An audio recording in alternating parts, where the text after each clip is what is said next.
Assalamualaikum warahmatullahi wabarakatuh. Welcome to my YouTube channel, Mr. VD Channel. Nah, pada konten kali ini saya akan memberikan materi tentang adjektif. Tapi buat kalian teman-teman yang belum klik tombol subscribe, jangan lupa ya, klik tombol subscribe-nya, like, share, dan juga komen. Dan jangan lupa nyalakan tombol loncengnya supaya channel ini bisa lebih berkembang dan kalian tidak ketinggalan update terbaru dari Mr. VD Channel. Tentunya Mr. VD Channel akan selalu menyajikan materi-materi bahasa Inggris dengan cara yang singkat, jelas, dan mudah dipahami. Oke, langsung saja ya teman-teman, kita mulai materinya, yaitu tentang adjektif. Adjektif dalam bahasa Inggris, ya dalam bahasa Indonesia, arti singkatnya yaitu adalah kata sifat. Ya, jadi adjektif adalah kata sifat. Fungsi dari adjektif seperti apa? Nah, di sini kita lihat definisi dari adjektif itu sendiri, yaitu a word that describes a noun or pronoun. Nah, jadi maksudnya di sini yaitu sebuah kata yang menjelaskan, yang memiliki fungsi untuk menjelaskan sebuah kata benda atau kata ganti. Nah, seperti apakah kata benda dan kata ganti? Nah, di sini saya akan memberikan contoh dari kata benda maupun kata ganti. Nah, di sini contohnya kata benda ya atau noun yaitu car, John, house, book, Tina. Nah, jadi segala sesuatu yang bisa dikatakan sebagai benda maka disebut kata benda. Nah, kemudian di sini ada pronoun yaitu kata ganti.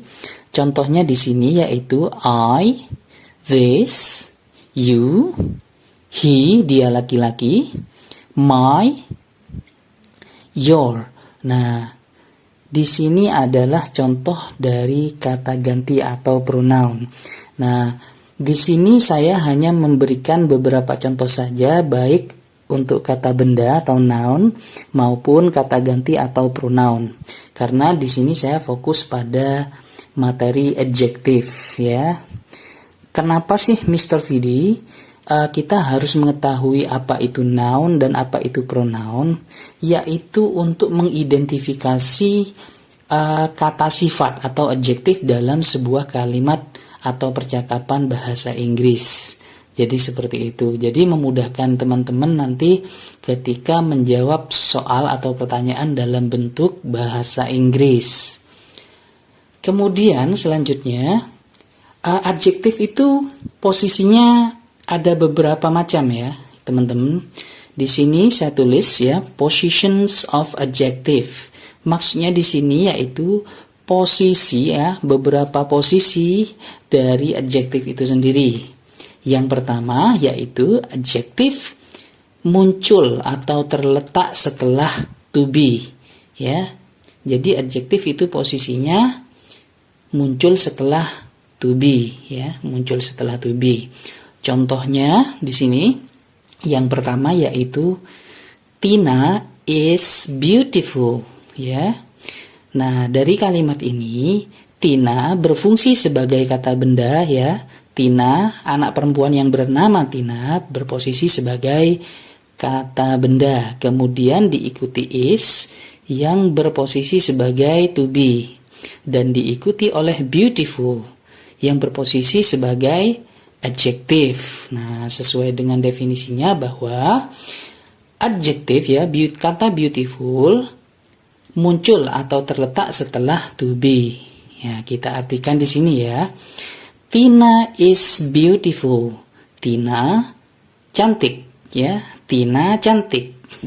Nah, kata beautiful ini menjelaskan ya sifat atau seperti apa subjeknya. Tina ini seperti apa orangnya. Nah, jadi beautiful menjelaskan Tina, bahwa Tina itu cantik. Seperti itu ya. Kemudian contoh yang kedua yaitu this house is big ya. This house ini adalah pronoun, bisa noun. Kalau kita lihat house-nya saja itu noun ya.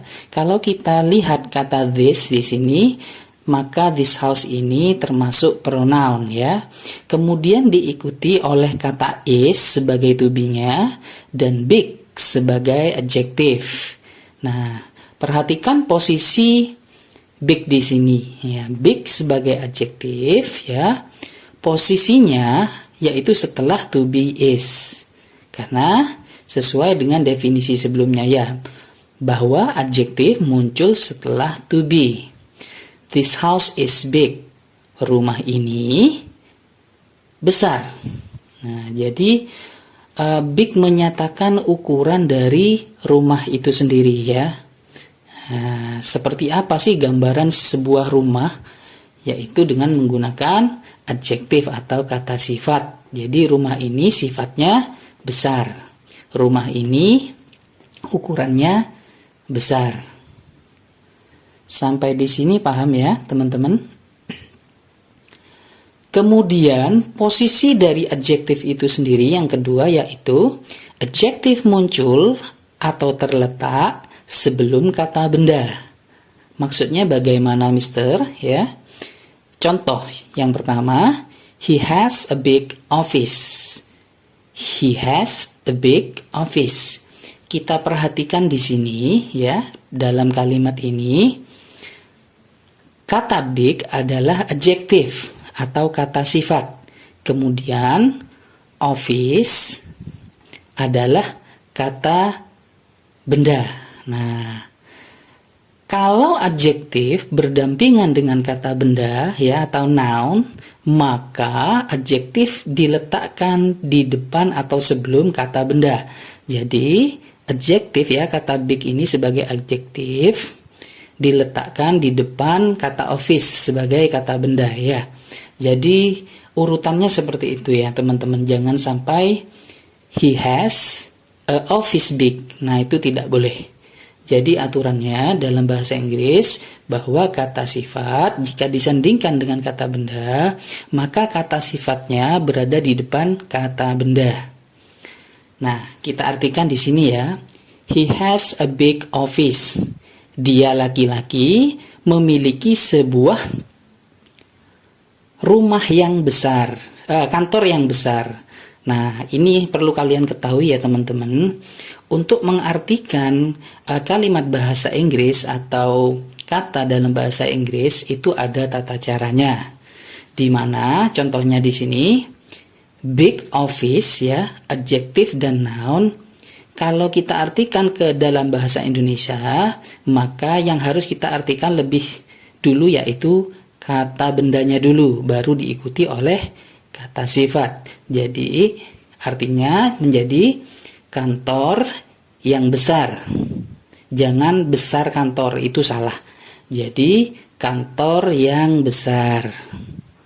Jadi artikan dulu kata bendanya diikuti oleh arti dari kata sifat ya.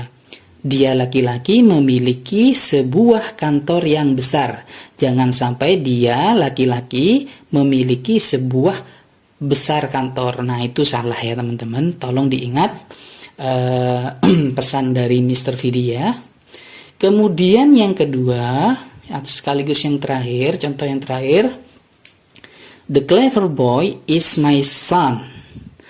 The clever boy is my son. Kita perhatikan di sini ya. Kata clever ini adalah adjektif. Kemudian boy adalah kata benda atau noun.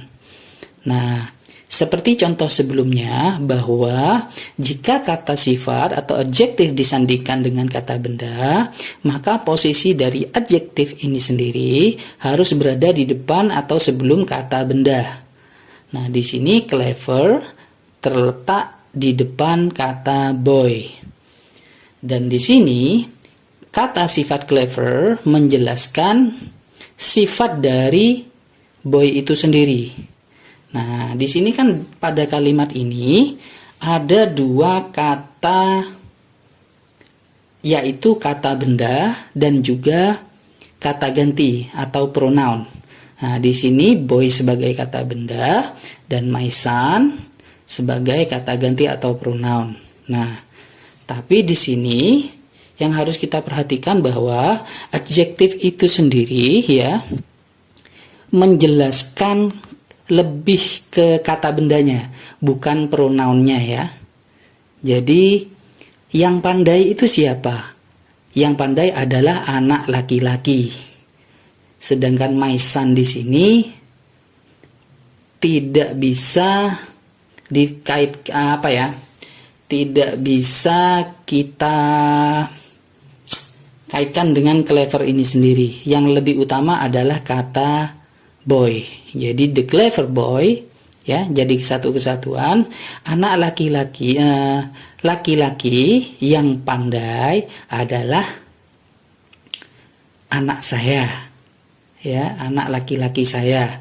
Jadi ini memberi penekanan terhadap the clever boy.